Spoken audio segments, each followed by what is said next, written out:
You could see him coming from a mile away. He stood 6'12", and I don't know what he weighed, but he looked so mean with a shaved bald head. If you got in his way, then you knew you was dead.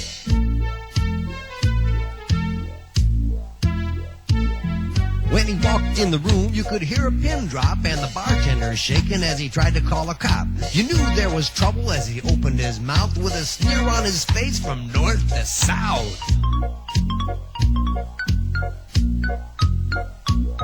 We all stood there for a moment in complete disbelief, except for the bartender, who was shaking like a leaf. Then his voice rang out. It was crystal clear as he told the bartender, "Give me a beer."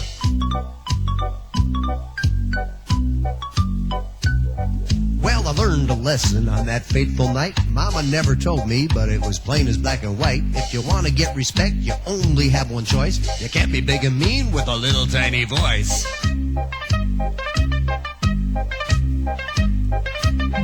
Now the girls might be impressed if you have a 50-inch chest, and the men may run and hide if your fists are 2 feet wide. It takes more than a great physique to keep from being a geek. Your voice has gotta be great, not like a 45. At 78. Not like a 45. At 78.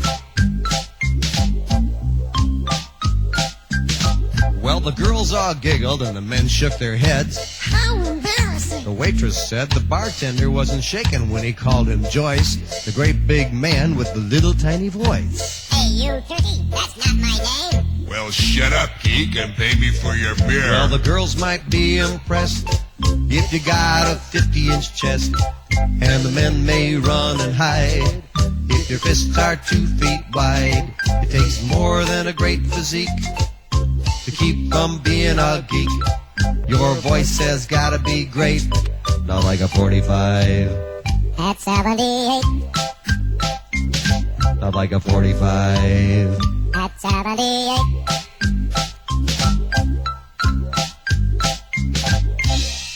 A man called Joyce with a little tiny voice. That's Mike Peace, who's one of those talented people who's keeping the wonderful art of the novelty song alive in the late 1980s. Mike Peace out of the Chicago area with that unreleased tape, and one of the all-time great novelty records from the